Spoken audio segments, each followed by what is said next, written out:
नमस्कार दोस्तों, हमारे चैनल में आपका बहुत बहुत स्वागत एवं अभिनंदन है। हमारे चैनल पर चल रहा है यूपी टीजीटी संस्कृत व्याकरण प्रवेशिका, जिसमें हम समास पढ़ रहे हैं। समासों में हमारा अन्य तत्पुरुष समास पढ़ रहे थे। अन्य तत्पुरुष समास में ये हमारा उपपद तत्पुरुष समास और अलग तत्पुरुष समास हम यहाँ इस समय पढ़ेंगे। उपपद यानी कि उपपद का मतलब है ऐसा शब्द जो पूर्व पद के बिना अर्थ विहीन हो। ऐसा कोई शब्द जिसके दो पद होते हैं, पूर्व और उत्तर। दो पदों के बीच में ही समास होता है। पूर्व और उत्तर पद के बीच में जो संधि आती है, जो विभक्ति आती है, उस विभक्ति का लोप करके उसे छोटा कर देते हैं और उसके अर्थ में कोई परिवर्तन नहीं होता है। तो एक पद यहाँ होता है और एक यहाँ होता है, एक पूर्व में और एक उत्तर में। दोनों के अपने अर्थ होते हैं अलग अलग, लेकिन इसमें कुछ ऐसे आएंगे जिसमें यदि पूर्व वाला ना हो तो इसका अपना कोई अर्थ नहीं है। यदि पूर्व वाला पद ना हो तो उत्तर वाले पद का अपना कोई अर्थ नहीं है। ऐसा शब्द जो पूर्व पद के बिना अर्थ विहीन हो या असंभव हो, वह उपपद तत्पुरुष कहलाता है। ऐसा कोई पद है, उत्तर में कोई ऐसा पद है यहाँ पर जो पूर्व पर निर्भर कर रहा है, उसके बिना वह असंभव है या अर्थ विहीन है। वो संभव नहीं हो पा रहा है अर्थ सहित हो जाए, वह ऐसी संभावना नहीं हो पा रही है कि अर्थ सहित हो जाए, उसे हम क्या कहेंगे? उपपद तत्पुरुष समास कहेंगे। जैसे कुंभम करोति इति कुंभकारः। जैसे कुंभम करोति इति कुंभकारः। तो यहाँ पर दो शब्द हैं, कुंभ और कार। क्या कौन से शब्द हैं? कुंभ और कार। कुंभकारः, कुंभम करोति इति कुंभकारः। तो यहाँ पर पूर्व में क्या है? पूर्व में क्या है? कुंभ, और पर में क्या है? कार। अब आप देखिए कि यदि कुंभ ना हो तो यहाँ कार का कोई अपना अर्थ है? नहीं है। जब तक ये इससे नहीं मिल जाएगा तब तक हम इसका अर्थ कुम्हार नहीं बता सकते हैं। मिट्टी के बर्तन बनाने वाला। अब इसका अर्थ क्या है? मिट्टी के बर्तन बनाने वाला। यदि कुंभ और कार दोनों जब तक नहीं मिलेंगे, जब तक इस कार में कुंभ नहीं मिलेगा तब तक इस कार का कोई अर्थ नहीं है। यह क्या है? अर्थ विहीन है। अर्थ सहित ये कब होता है? जब पूर्व में मिल जाएगा। तो आप समझ गए होंगे कि इसकी परिभाषा किस तरीके से है। कुंभम करोति इति कुंभकारः। इसमें दो पद हैं, कुंभ और कार। जब तक कार कुंभ में नहीं मिलेगा तब तक उत्तर पद पूर्व वाले से नहीं मिलेगा, तब तक उसका उत्तर पद का अपना कोई अर्थ नहीं होगा। जैसे धनम ददाति इति धनकः।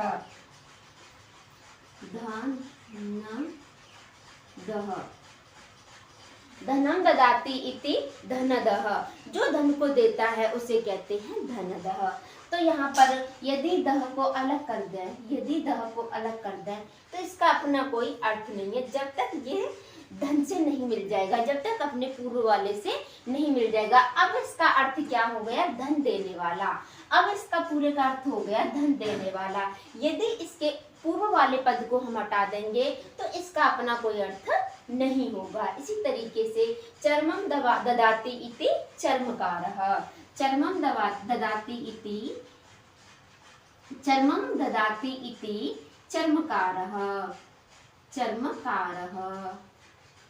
चर्मकारः।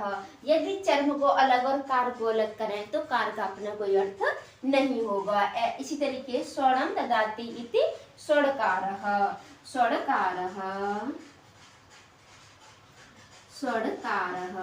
स्वर्णम ददाति इति स्वर्णकारः। इसी तरीके से कम्बलम ददाति इति कम्बलदः। कम्बलम ददाति इति कम्बलदः। कम्बलम ददाति इति कम्मलदः। इसी तरीके से गोददाति इति गोदः, गोददाति इति गोदः, गाय को देता है वह गोदः। कम्बल देने वाला कम्मलदः, यानी कि कोई दो ऐसे पद हैं कि उत्तर वाले पद का अपना कोई अर्थ नहीं है जब तक वह पूर्व वाले से नहीं मिल जाता, तो उसे हम कहते हैं उपपद तत्पुरुष समास। उपपद तत्पुरुष समास। यहाँ हम तत्पुरुष समास के अन्य तत्पुरुष समास पढ़ रहे हैं और कहाँ कहाँ पर तत्पुरुष समास होता है। इसी तरीके से अलुक तत्पुरुष समास। इसमें क्या होता है, जब दो पदों के बीच विभक्ति का लोप ना हो वह हमारा अलुक तत्पुरुष समास होता है। यानी कि एक पूर्व पद है हमारा और एक हमारा उत्तर पद है। इन दोनों के बीच में जो विभक्ति है, समास कहाँ होता है कि दो पदों के बीच की विभक्ति का लोप हो जाता है। यदि लोप ना हो तो उसे हम अलुक तत्पुरुष समास कहेंगे। यदि लोप ना हो तो हम उसे क्या कहेंगे, अलुक तत्पुरुष समास कहेंगे। जैसे परस्मयी पदम, परस्मयी पदम, यहाँ पर विभक्ति का लोप नहीं हुआ है। परस्मयी पदम, परस्मयी अलग है एक शब्द और पदम एक अलग शब्द है, बना है परस्मयी पदम। आत्मने पदम, आत्मने पदम। इसी तरीके से दूरात आगतः, दूरात आगतः, अनुजावन्दः, अनुसावन्दः, मनसा गुप्ता, युधिष्ठिरः, युधिष्ठिरः में भी विभक्ति का लोप नहीं हुआ है। अंतेवासी, अंतेवासी, पश्यतोहरः, पश्यतोहरः, खेचरः, सरसिज, सरसिजम, सरसिजम, देवानां प्रिया, देवानां प्रिया। यहाँ पर षष्ठी विभक्ति है, देवानां प्रिया, देवताओं की प्रिय, लेकिन इसका अर्थ मूर्ख होता है। देवानां प्रिया यदि कहेंगे तो मूर्ख, इसका अर्थ मूर्ख है। यदि देव प्रिया तो देवताओं को प्रिय, देव प्रिया का अर्थ होता है देवताओं को प्रिय, देवानां प्रिया मतलब होता है मूर्ख। यहाँ पर हमारा क्या है, इस वाले को हम, इससे हमारा कोई मतलब नहीं है, केवल इसका हम अर्थ बताने के लिए यहाँ पर बाबूराम सक्सेना हमें उसमें अर्थ दिया है। देवानां प्रिया कहते हैं मूर्ख को और देव प्रिय कहते हैं देवताओं को प्रिय। तो यहाँ पर, यहाँ तो लोप हो गया है, लोप यहाँ नहीं हुआ है, तो ये हमारा क्या है, अलुक तत्पुरुष समास में देवानां प्रिया अलुक तत्पुरुष समास, देवानां प्रिया अलुक तत्पुरुष समास। जैसे अगर हमने किसी को कहा कि भवती देवानां प्रिया, आप मूर्ख हैं, हम ये कह रहे हैं आप मूर्ख हैं। भवती देव प्रिया, आप देवताओं की प्रिय हैं, आप देवताओं की प्रिय हैं। तो यहाँ पर हमने एक छोटी सी चीज को जाना है।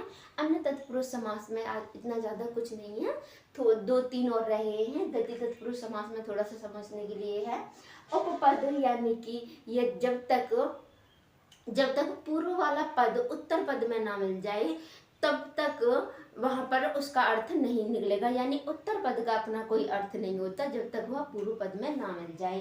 कुंभम करोति इति कुंभकारः, धनम ददाति इति धनदः, चर्मम ददाति इति चर्मकारः, स्वर्ण ददाति इति स्वर्णकारः, कम्बलम ददाति इति कम्बलदः, गो ददाति इति गोदः।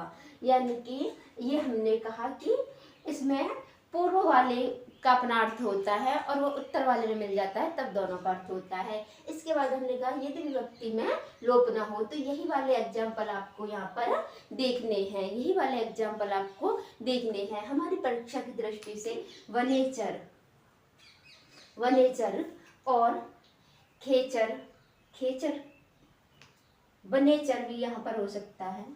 वनम चरति इति वनेचरः, वनम चरति इति वनेचरः।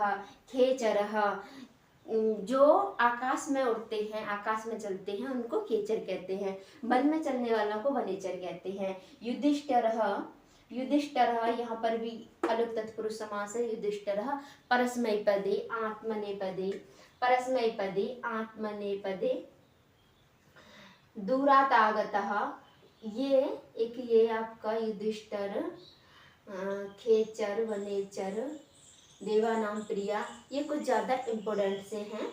इसके बाद यहाँ पर गोधा, ये तो थोड़े 1 2 3 4, ये यहाँ पर आपके 6 हैं। 6 को 6 आपको रट लेने हैं, 6 को 6 आपको रट लेने हैं और आप देखते ही वैसे पहचान जाओगे। कारह, कारह, दह, इस तरीके से उन दोनों को अलग करेंगे तो उत्तर वाले का कोई अर्थ नहीं होगा। इसमें क्या होगा, इसमें आपको सीधा सीधा कोई ऐसा शब्द दिखाई दे रहा होगा जहाँ पर विभक्ति का लोप नहीं हो रहा होगा। तो अब के लिए बस इतना ही। एक भाई थे, एक ऐसे मित्र थे हमारे जिन्होंने हमसे एक क्वेश्चन किया था कि सेकंड ग्रेड के लिए वह कौन सी पुस्तक ले लें। तो यहाँ पर मैं थोड़ी सी चर्चा करूँगी कि सेकंड ग्रेड ही नहीं, हम किसी भी परीक्षा की तैयारी कर रहे हैं, चाहे वो टीचिंग का हो, मान लीजिए हम किसी भी टीचिंग के एग्जाम की तैयारी कर रहे हैं, सबसे पहले हमें क्या देखना चाहिए, सबसे पहले हमें उसका सिलेबस देखना चाहिए, यानी उसका हमें पाठ्यक्रम देखना चाहिए। सबसे पहले हमें उसका पाठ्यक्रम देखना चाहिए।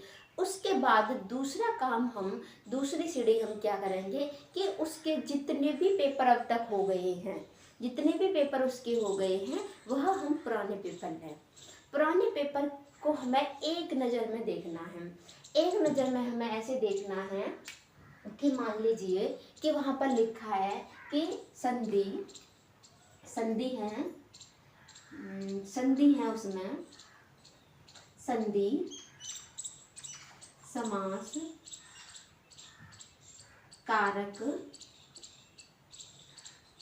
मान लीजिए एक एग्जाम्पल है, ये टॉपिक आपका उसमें दिया है, तो ये वाले आपको पढ़ने हैं। अब आपको क्या करना है, आपको ये करना है कि संधि टॉपिक आपको एक जगह से नहीं, किसी एक बुक को नहीं खरीदना है, एक बुक को नहीं खरीदना है। संधि का टॉपिक आपको जहाँ जहाँ से संभव हो पा रहा है वहाँ वहाँ से आप कर लें। फिर उसमें आपको ये देखना है कि संधि में कौन कौन से सूत्र पूछ रहा है, वही वही सूत्र आपको पढ़ना है। आप YouTube पर किसी भी अध्यापक से पढ़ सकते हैं उस टॉपिक को, उसी टॉपिक को आप सर्च करते रहना है। जैसे संधि आ गया तो आपको संधि को कम से कम 4-5 तरीके से पढ़ना है। कैसे कि जो भी बुक आपके पास संभव है आपको वो बुक पढ़नी है। उसके बाद जितना उससे क्वेश्चन मिल जाए आपको क्वेश्चन करने हैं, और जहाँ से भी आप पसंद करते हैं पढ़ना, जिनसे भी, जिन अध्यापकों से आप पढ़ना पसंद करते हैं उनसे आप उस टॉपिक को पढ़ लें। आपको बुक नहीं खरीदनी है। उनसे वो टॉपिक पढ़ने के बाद आपको क्या करना है कि अपने खुद के नोट्स बना लेने हैं, अपने खुद के नोट्स बना लेने हैं। कोई भी आपको गाइड तरीके की बुक नहीं लेनी है, जो कंबाइंड बुक होती है कि उसी में एक बुक है जिसमें 500-1000 पेज है, इतनी मोटी है और उसी के अंदर ये सारा सिलेबस दिया गया है। ऐसी कोई बुक आप ना खरीदें, ऐसी कोई बुक आप ना खरीदें।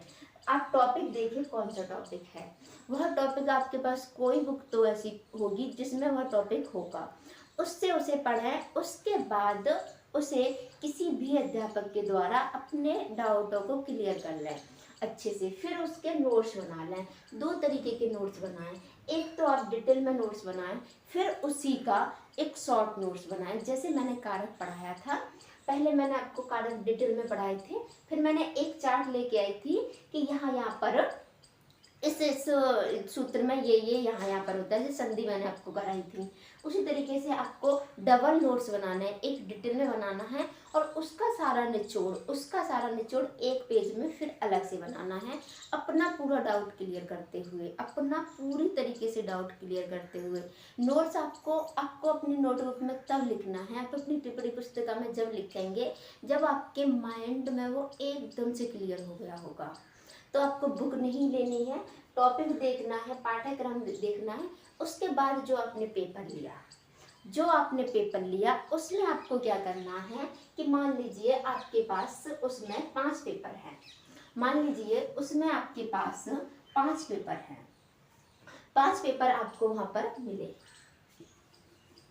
वहाँ पर आपको 5 पेपर मिले, ऐसे पेपर मिल गए हैं जो 5 बार हो चुके हैं। आपको 5 पेपर मिले। वहाँ पर आपके पास टॉपिक क्या था, संधि थी, समास था, और कारक था, और कारक था। मान लीजिए एक एग्जाम्पल, ये ज़्यादातर सभी में होता ही है, ये आपके में था, हमारे यूपी टीजीटी में भी यही है, ये आपके में था। अब आपको क्या करना है, 5 पेपर आपको मिल गए, आपको उसमें से आपको पहला पेपर लेना है।